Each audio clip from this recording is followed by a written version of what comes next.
자, 지난 시간에 이어서 그 내용을 설명이 들었기 때문에 이제 문제를 통해서 확인을 해 볼게요. 자, 먼저 교과서 기출 문제를 확인을 합니다. 23페이지요. 첫 번째 문제. 법원에 관한 설명으로 옳지 않는 것은 1번 긴급명령 체크할게요. 민법 1조에서의 법률은 성문법을 말했다 그죠. 따라서 대통령의 긴급명령일지라도 당연히 1조의 민법의 법원이 된다 그죠. 맞습니다. 그 다음에 2번 질문은 조문 그대로죠. 자, 3번요. 일반적으로 승인된 국제법규 체크할게요. 따라서 1조의 법률은 성문민법을 말했죠. 따라서 일반적으로 승인된 국제법규도 그 내용이 민사적 내용을 담고 있다면 1조의 법원이 된답니다. 그래서 정답 3번이고, 그 다음에 4번이 제일 중요합니다. 간섭법은 당사자의 주장 증명이 없더라도 체크할게요. 따라서 간섭법은 법이기 때문에 당사의 주장 입증 불문하고 법원이 직권으로 조사 판단해야 되는 게 원칙입니다. 그 다음에 5번 간섭법으로 성립하고 있었다 할지라도 그 적용 시점에서 전체 법질서에 위반돼서 뭐요? 정당성이 없다면 이제는 더 이상 간섭법으로서 그 효력이 인정될 수가 없다 그죠? 그다음 두 번째 문제로 갑니다.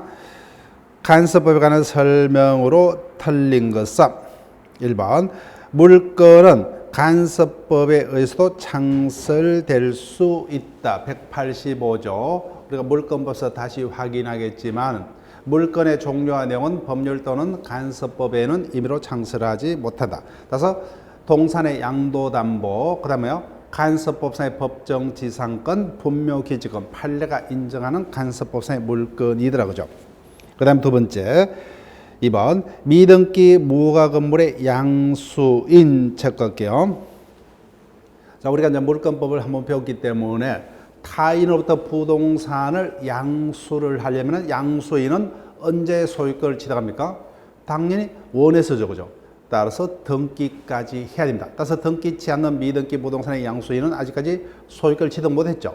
따라서 판례가 인정하는 간섭법상의 물건은 세 가지밖에 없다 그렇습니다. 우리가 물건법에서 다시 하겠지만 세 가지 그죠? 분묘기지권, 동산의 양도담보, 그다음에 간섭법상의 법정지상권이죠. 따라서 이와 같은 미등기 부동산의 양수인에게 소유권에 준하는 간섭법 이런 것도 있을 수 없다 그죠?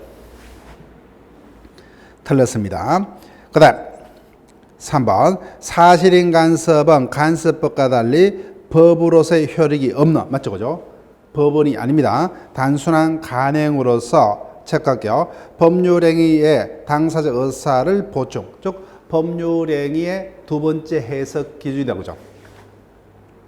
그 다음에 4번은 조문이니까 넘어갑니다. 5번 간섭법으로 성인되었던 간행이 그러한 간섭법을 적용해야 될 시점에서 전체 법질서에 부합치 않게 되었다면 첫 번째 문제 5번 질문하고 똑같은 거죠. 따라서 더 이상 간섭법에서 효력이 유지가 될 수 없다.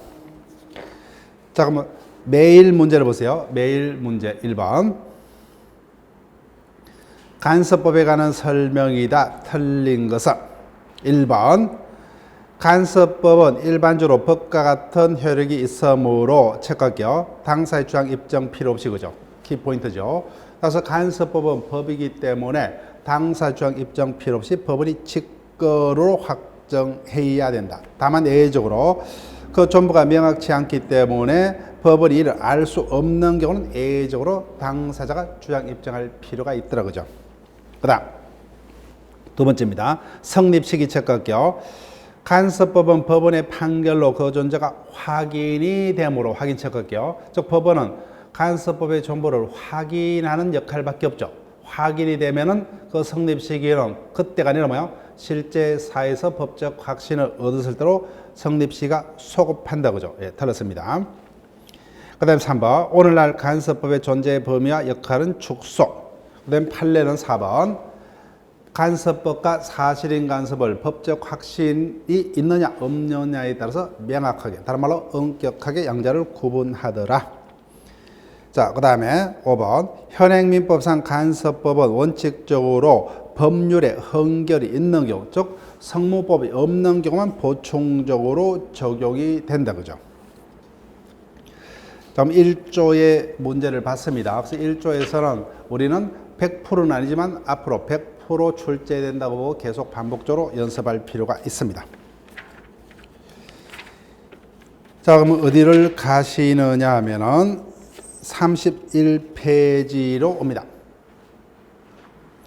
권리와 의무. 자, 31페이지 이하에서 출제가 될 수 있는 논점이 두 번째, 33페이지 이하 권리의 종류 파트 그죠? 이 파트는 한 10번 중에 한 6번 정도 그죠? 2년 정도에 걸쳐서 출제되는 그런 논점의 문제입니다. 이 부분도 우리는 반드시 출제가 된다고 보고 공부를 할게요. 자, 그 다음에 38페이지 그죠? 신의 성실의 원칙은 말 그대로 100%입니다. 매년 출제가 됩니다. 자, 그러면 31페이지로 갑니다. 자, 31페이지 파트는 손대지 마시고 먼저 법률관계,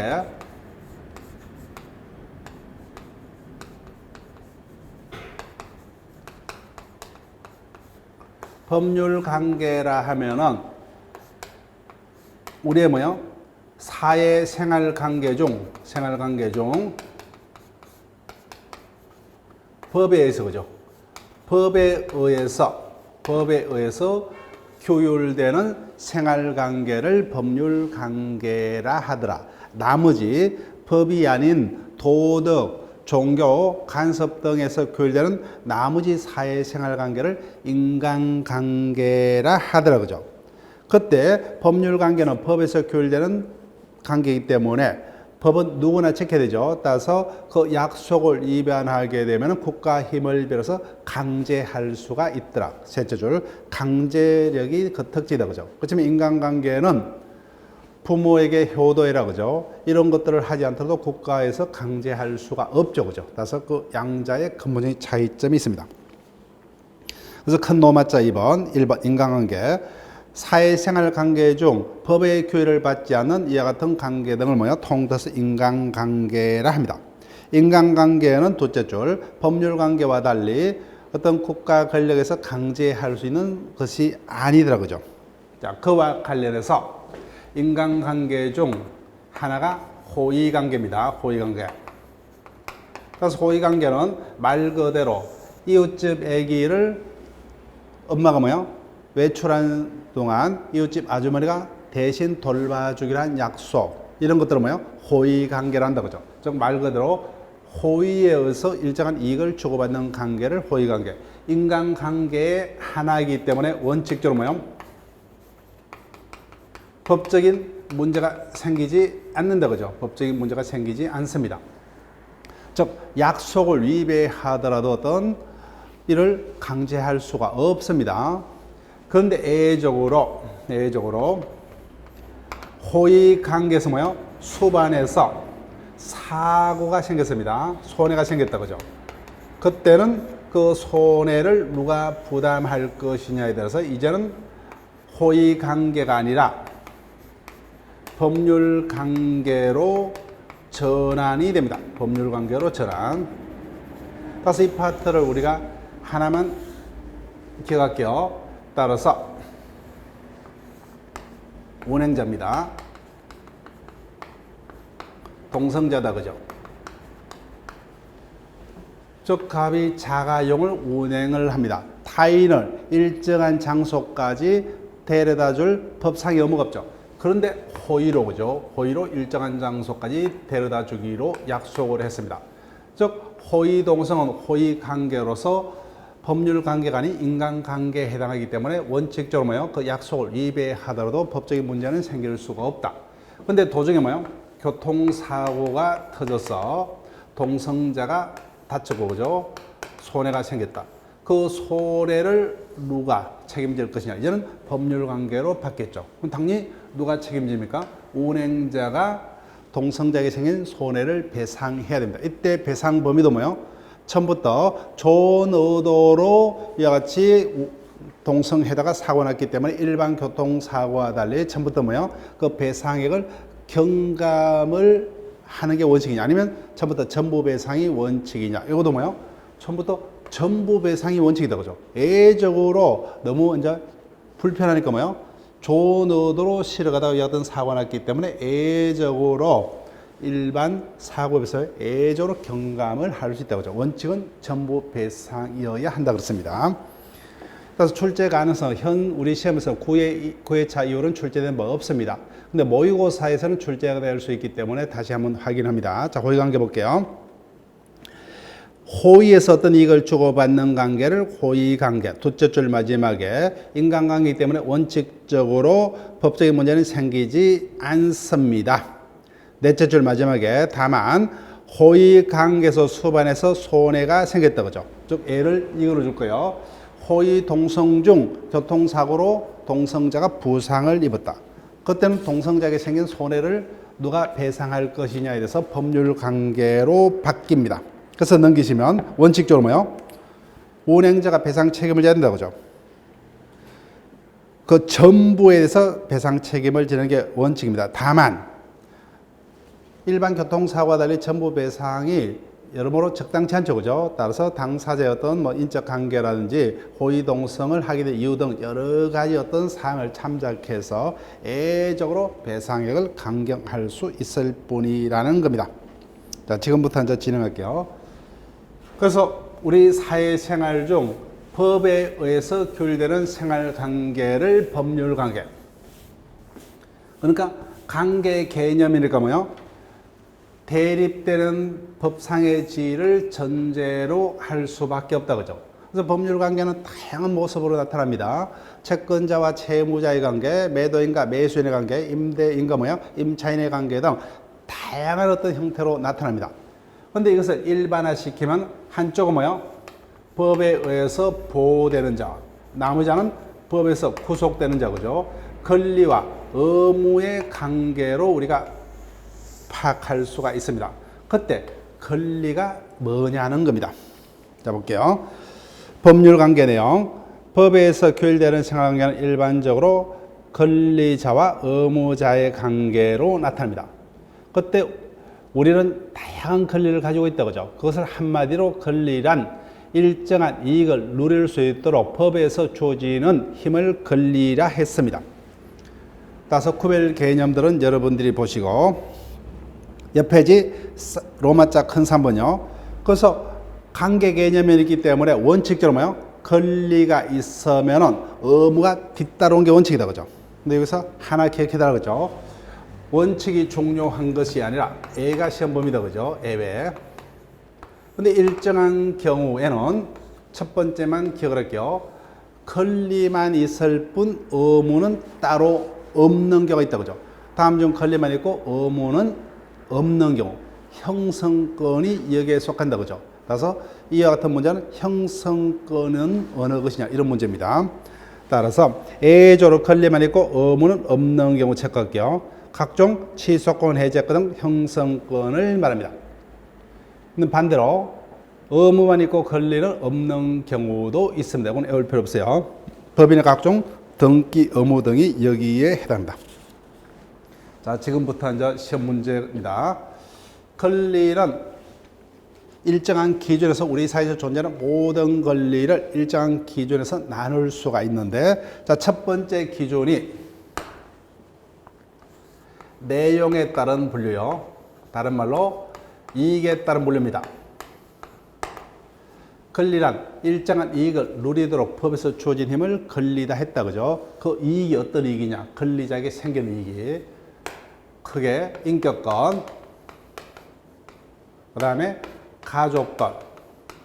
가족권은 다른 말로 뭐요? 신분권이라 할 수가 있고, 그 다음에 사단법인의 사원이 가지는 권리를 사원권. 마지막에 뭐요? 재산권으로 나눌 수 있다 그죠? 재산권. 자, 인격권을 보세요. 인격권. 생명권, 정조권, 자유권, 성명권, 매권 등을 통틀어서 인격권이라 하더라고요. 그죠? 근데 이와 같은 인격권은 당연히 뭐요? 타인과 나눌 수도 없고 양도할 수도 없다 그죠? 일신전속권입니다. 자, 근데 어떤 특징이 있느냐? 당연히 인격권도 보호가 되는 권리이기 때문에 침해가 있으면 당연히 사후에 그에 따른 손해배상을 받을 수가 있습니다.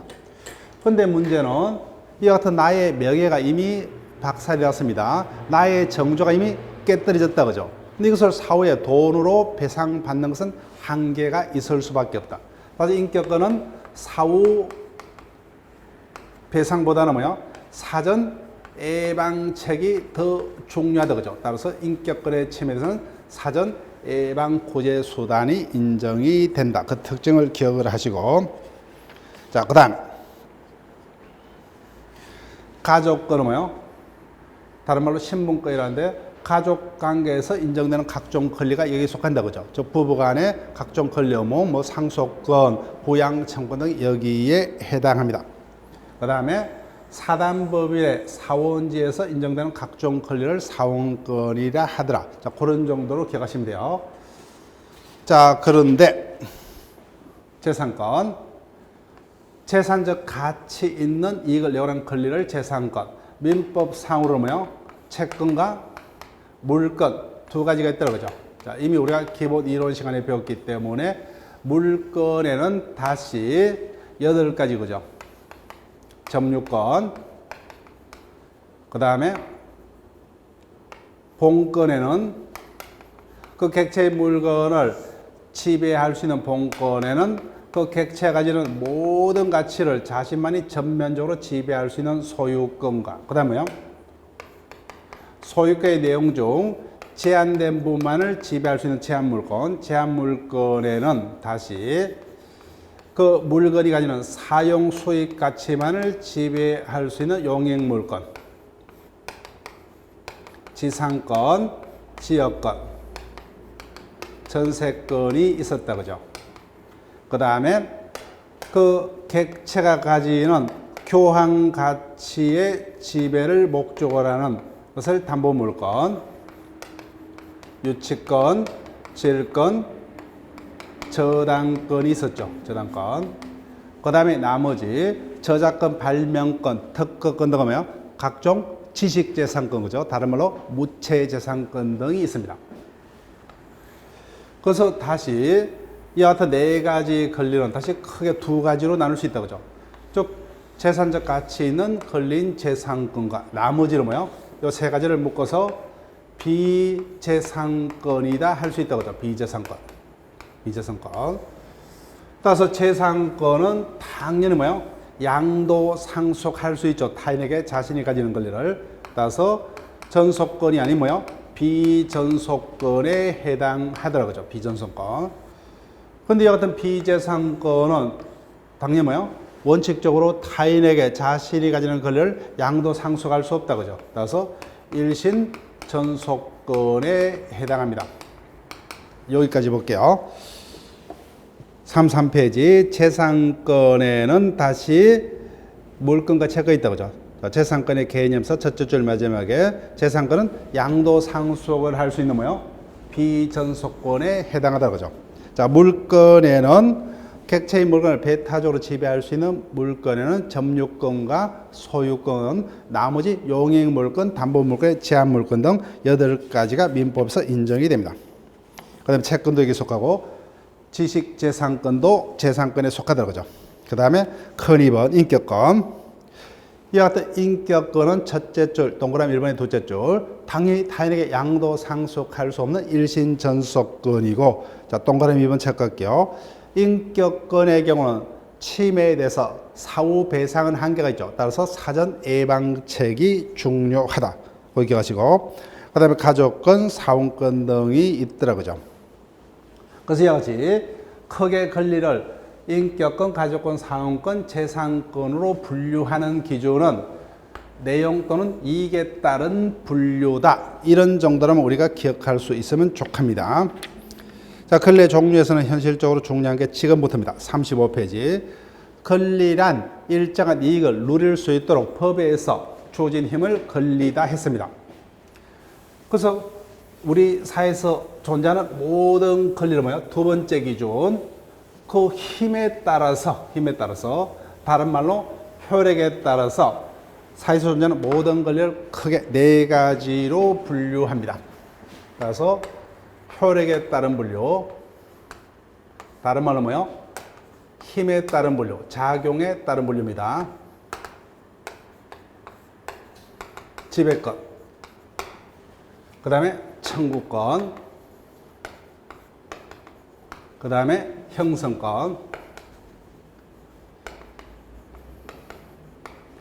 근래 종류에서 출제가 된다면 답은 뭐요? 형성권이 답이 될 가능성이 거의 90% 이상입니다. 그 다음에 마지막에 항변권. 그래서 효력에 따라서 우리 사회에 존재하는 모든 권리를 크게 네 가지로 분류를 합니다. 자, 먼저 지배권요. 당연히 지배권은 개념이 그 객체를 누구만이요? 권리 객체를 권리자만이 그죠? 권리자만이 타인의 도움 필요 없이 뭐요? 그 객체를 직접 지배해서 그 이익을 자기 것으로 할 수 있는 이와 같은 권리자에게 인정되는 권리를 지배권이라 합니다. 그래서 대표적인 예가 뭐요? 객체의 물건을 권리자만이 배타조 지배할 수 있는 소유권은 물건이 대표적으로 지배권에 해당하고, 그다음에 생명권 등 인격권을 뭐요? 타인이 지배하면 큰일 난다 그죠? 그래서 인격권이 지배권에 해당하고, 그다음에 친권도 지배권이죠. 그다음에 저작권 등 지식재산권도 지배권으로 되어 있다는 거죠. 그럼 이와 같은 지배권은 어떤 특징이 있느냐? 따라서 말 그대로 내만이 지배할 수가 있습니다. 근데 타인이 권리자의 의사에 반해서 권리자의 권리 행사를 방해하게 되면 당연히 불법 행위가 될 겁니다. 그 다음에 중요한 게 요거죠. 따라서 그 지배권이 말 그대로 뭐요? 지배권으로서의 어떤 실효성이 있으려면 타인의 침해에 대해서 뭐요? 권리자가 그 침해를 배제할 수가 있어야 되죠. 그래서 침해가 있으면 권리자는 침해자에 대해서 뭐요? 침해, 배제를 청구할 수 있다고 그죠. 지배권의 침해에 대해서 침해 배제 청구권을 행사할 수 있다. 그래서 물건으로부터 생기는 뭐요? 이와 같은 침해 배제 청구권을 물건적 청구권이라 하더라고요. 그죠. 그래서 물건이 대표적인 지배권이고, 그래서 지배권이니까 뭐요? 나만이 지배할 수 있기 때문에 누구에게나 주장할 수 있죠. 따라서 절대권, 그 다음 뭐요? 다른 말로 대세권에 해당하더라고요. 그죠. 절대라는 것은 누구에게나 그런 단어였습니다. 자, 볼게요. 지배권. 동그라미 1번. 권리자가 자신의 권리를 실현함에 있어서 타인의 도움을 받을 필요 없죠. 그 객체를 직접 자기가 지배해서 그 이익을 자기 것으로 할 수 있는 권리. 물권, 친권, 인격권, 지식재산권이 여기에 해당합니다. 특징. 당연히 지배권에 대한 침해는 불법 행위를 구성할 것이고, 중요한 게 뭐예요? 침해자에 대해서 침해 배제를 청구할 수 있는 권리가 지배권부터 나온다 그죠. 자, 청구권 갑니다. 청구권은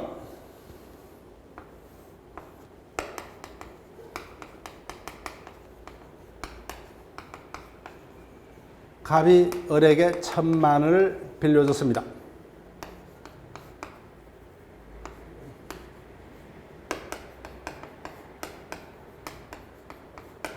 그러면 갑은 누구에게만 빌린 돈을 갚아라 청구할 수 있어요? 을에게만 그죠?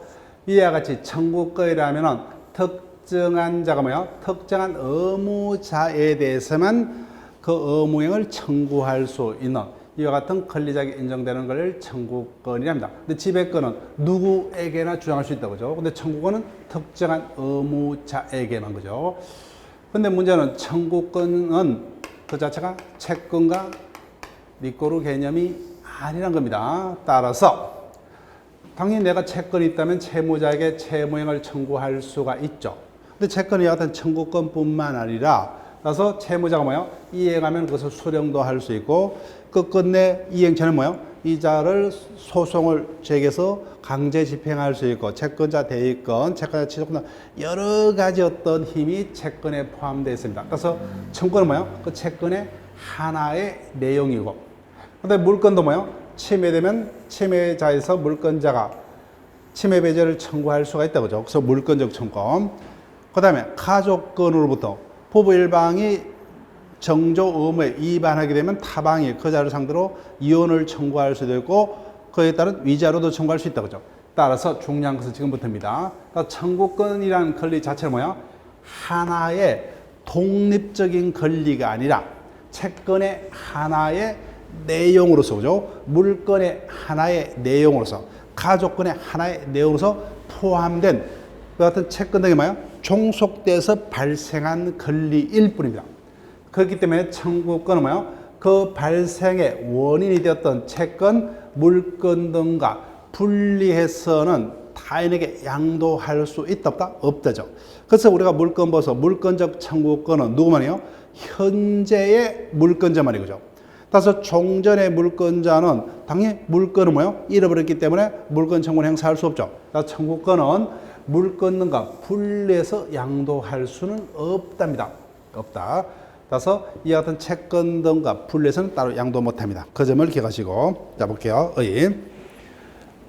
특정인이 특정인에게 일정한 행위를 청구할 수 있는 권리입니다. 따라서 청구까지만 할 수 있죠.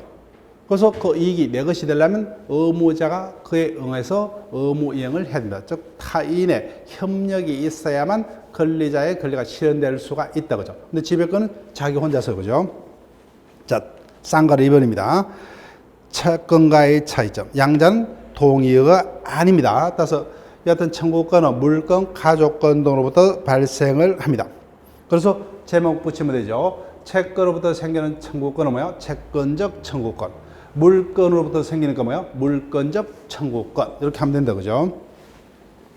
자, 그래서 동그라미 4번요. 그래서 청구권은 그 자체가 하나의 독립적인 권리가 아니라 물권, 채권 등의 하나의 내용으로서 생기는 어떤 그들 권리에 포함된 어떤 종속된 권리에 불과하기 때문에 자, 마지막 줄 체크할게요. 청구권은 이들 기초된 물권 등과 분리하여 양도할 수는 없습니다. 그래서 물권적 청구권의 행사는 뭐예요? 현재 물권자만이 물권 청구권을 행사를 할 수가 있다. 물권법에서 다시 확인을 합니다. 자, 제일 중요한 게 형성권이요. 형성권. 자, 예를 들게 되면은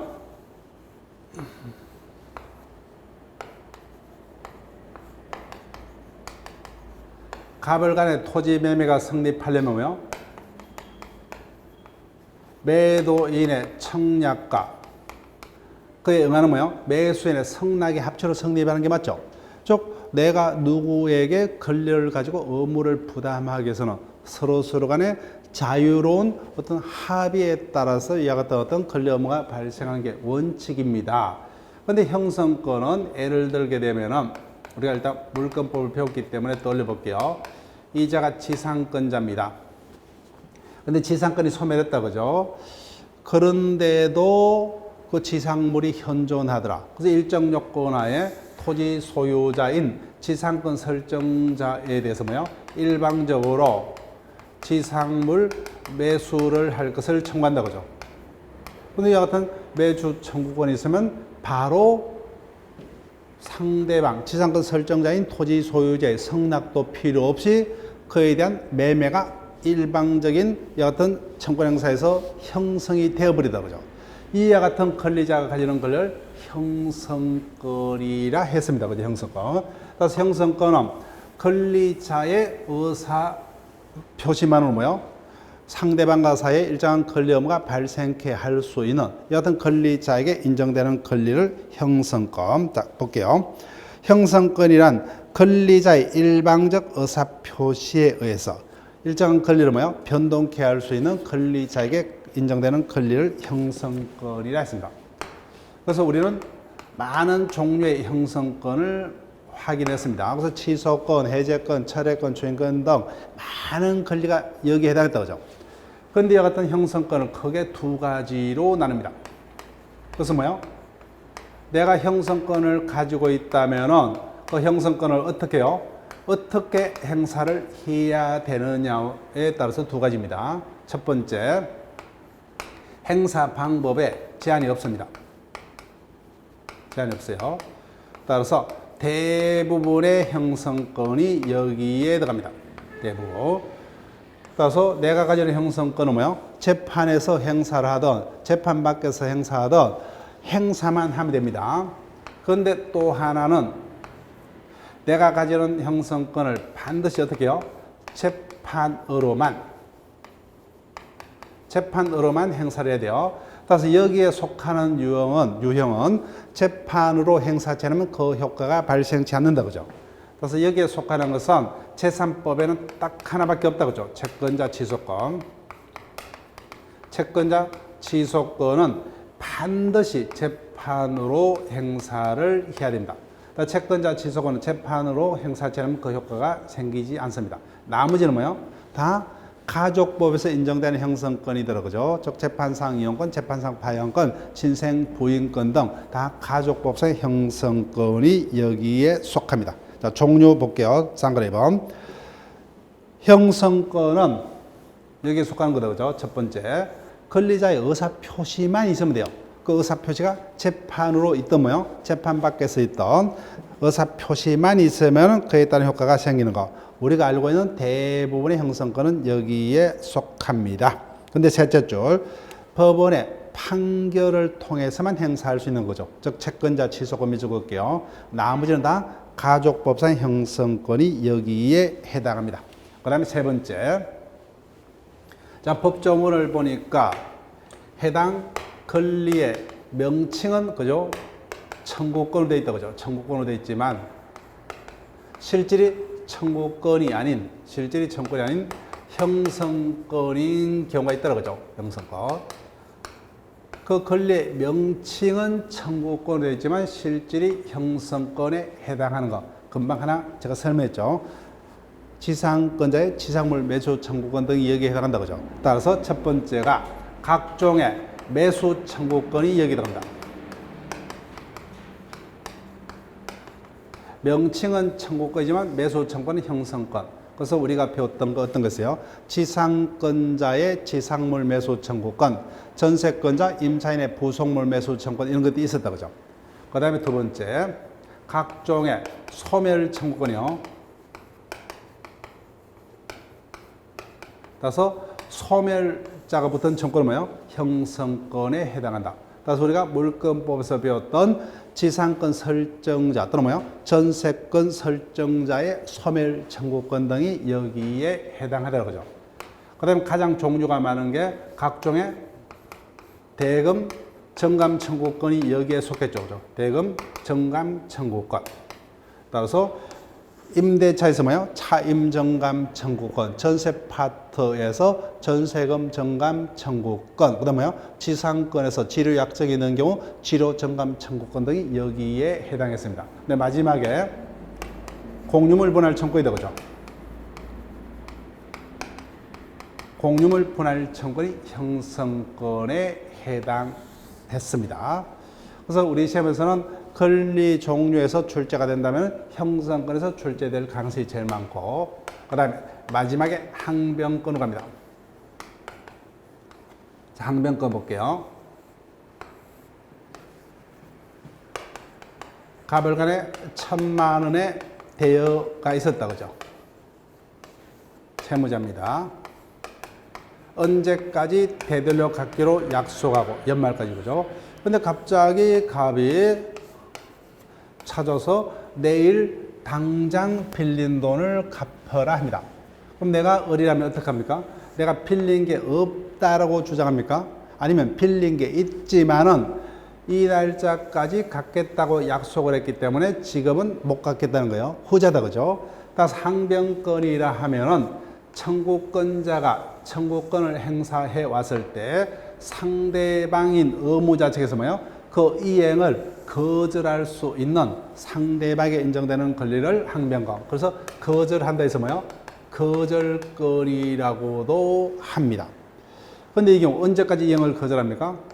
이때까지다. 그죠? 이와 같은 항변권을 영기적 항변권. 대표적인 게 우리가 채권법에서 배우는 동시이행 항변권이 여기에 해당했죠.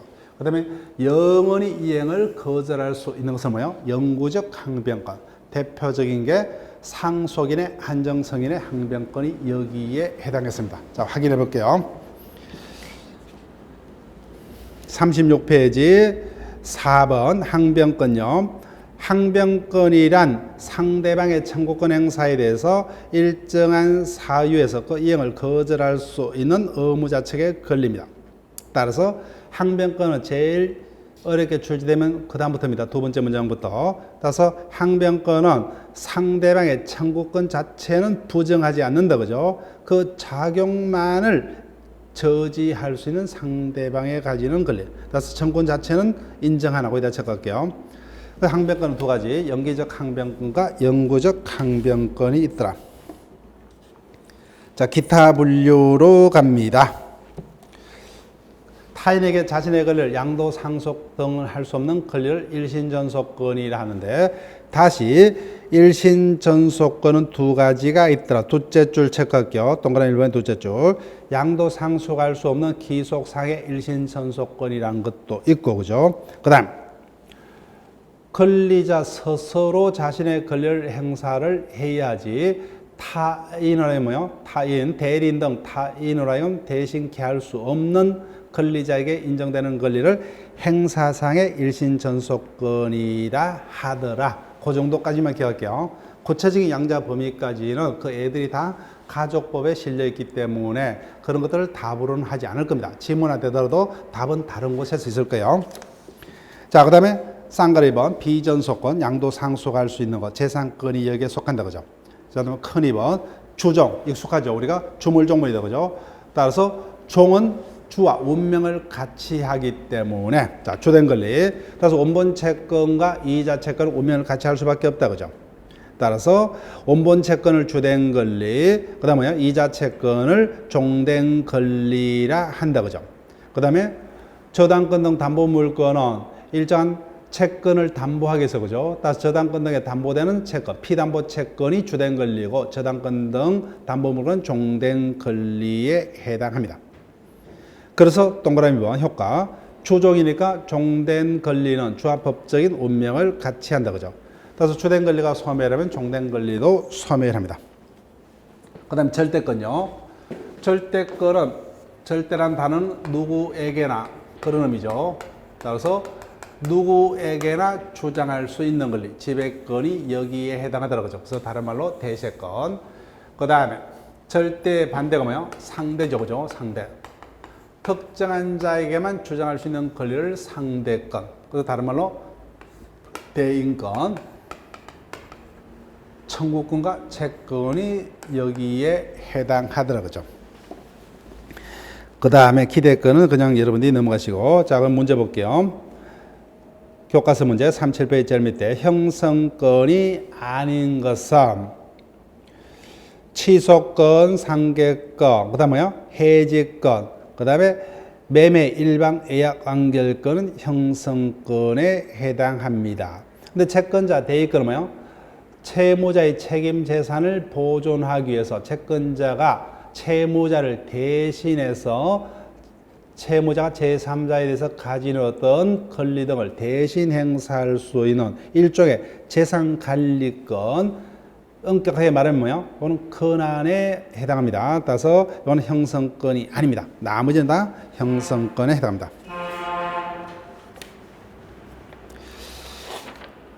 자, 본격적으로 38페이지 우리 시험에서 매년 출제가 되는 신의 성실의 원칙으로 진행을 합니다.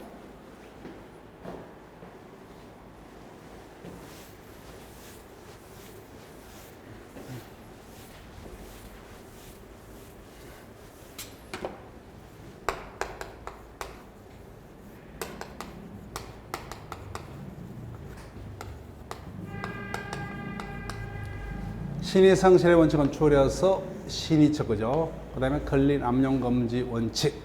민법 2조에서 규정을 둡니다. 자, 2조를 읽어볼게요. 1항 권리의 행사와 의무의 이행은 신의에 쫓아서 성실히 하여야 한다. 신의 동그라미 할게요.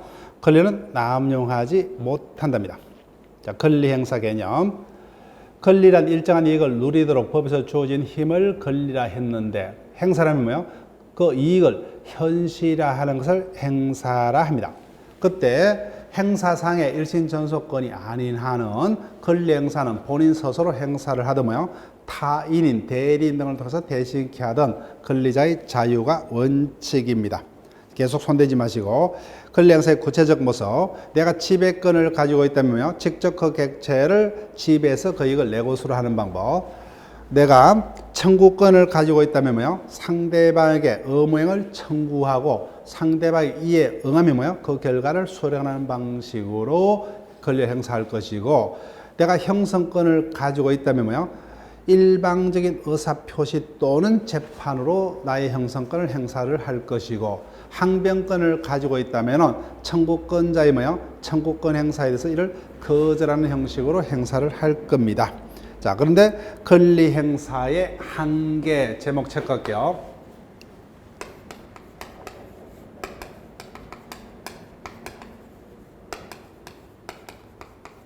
자, 내가 일정한 권리를 가지고 있다는 것은 역설적으로 이야기하면 뭐요, 사회에서 다른 자들이 나의 권리를 뭐요, 권리로서 인정을 해주기 때문에 권리이다, 그죠?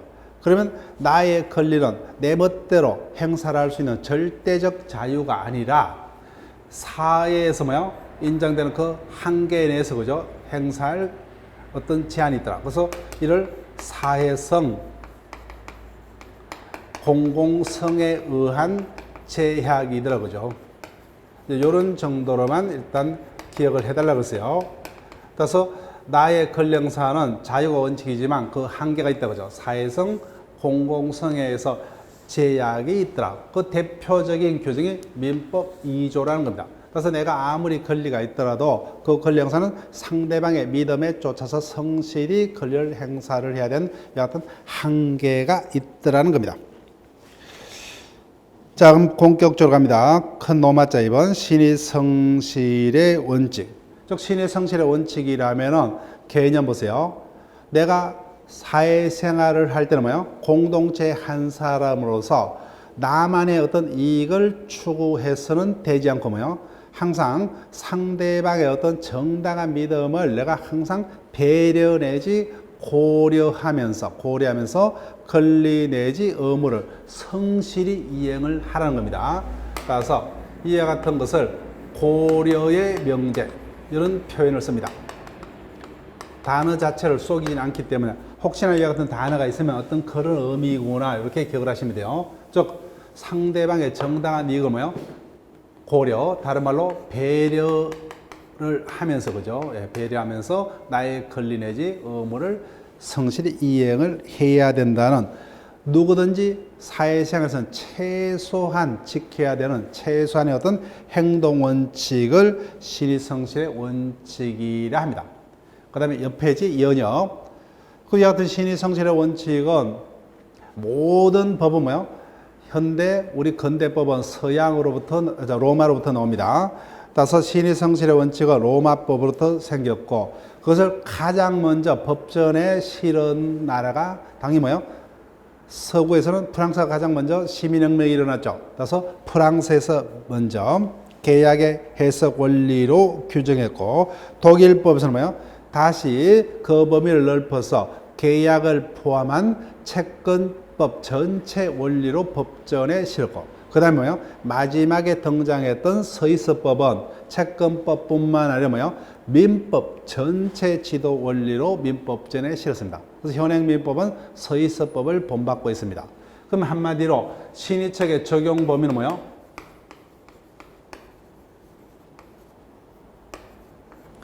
계약법부터 뭐요? 채권법, 민법 전체로 그 적용 범위가 확대되고 있다, 그죠? 그 적용 범위가 점차 확대되어 오고 있다. 그런 어떤 의미를 우리가 연역에서 봤습니다. 자, 그럼 지금부터 아주 중요합니다. 신의성실의 원칙의 법적 성격. 저기와 같은 민법 2조, 신의성실, 권리 남용 금지에 관한 민법 2조는 매매 등 개별 사건에만 적용되는 조문이냐, 우리 사회에서 일어나는 모든 사건에 적용되는 조문이냐, 어느 거라고요? 모든 사건에 다 적용된다, 그죠? 따라서 일반 조항, 거기다 체크할게요. 일반 조항. 따라서 신의적 권리 남용 금지 원칙은 어떤 개별 사건뿐만 아니라 우리 사회에서 일어나는 모든 사건에 두루두루 적용되는 일반적. 따라서 일반법과 특별법의 관계죠. 따라서 먼저 사건이 발생하면 매매 등 개별 조항을 먼저 적용하고 다음에 2조인 신의책을 보충적으로 적용을 한다는 겁니다. 자, 요건 갑니다. 쌍거리 2번에 동그라미 1번. 따라서 신의 성실의 원칙은 일반 조항이기 때문에 그죠? 당연히 뭐요? 개별 조항을 먼저 적용하고 신의책은 마지막으로 그죠? 따라서 일반 조항에 해당하므로 최후의 수단으로 거기다 적을게요. 마지막으로 적용된다 그죠? 보충적. 그 신의책은 처음부터 자기가 직접 적용되는 게 아니라 개별 조항을 먼저 적용하고 예외적으로 그죠? 보충적으로 적용이 된다 그런 말입니다. 따라서 신의책을 구체적 법률 관계에 적용함에 있어서는 상대방의 어떤 이익 등 권리자의 어떤 사정 등 여러 가지 사정을 종합적으로 고려해서 구체적 사건에 개별 조항을 먼저 적용하고 뭐요? 그 적용 결과가 불합리할 때 신의책을 보충적으로 적용을 합니다. 그래서 동그라미 2번 신의책 위반을 이유로 권리자의 권리행사를 부정하기 위해서는 상대방에게 그 신의를 뭐요? 공유했거나 객관적으로 봐서 상대방이 신의를 가짐이 정당한 상태에 이르려고 이와 같은 상대방의 신의에 위반해서 권리 행사를 하는 것이 정의에 비춰서 뭐요? 용납할 수 없는 경우 등에만 예외적으로 신의책을 이유로 뭐요? 권리자의 권리 행사를 부정할 수 있답니다. 자, 여기까지는 뭐요? 일반 조항이다. 그 부분만 일단 기억할게요. 일반 조항이기 때문에 적용 순서가 어떻게 해요? 개별 조항을 일반법과 특별법 관계하고 똑같죠. 개별 조항을 먼저 적용해서 사건을 해결하고 예외적으로 뭐요? 그것이 불합리할 때 예외적으로 신의책을 보충적으로 적용한다. 그것만 개념에서 기억할게요. 자, 쉬었다가 중요한 강행 규정 이하로 갑니다.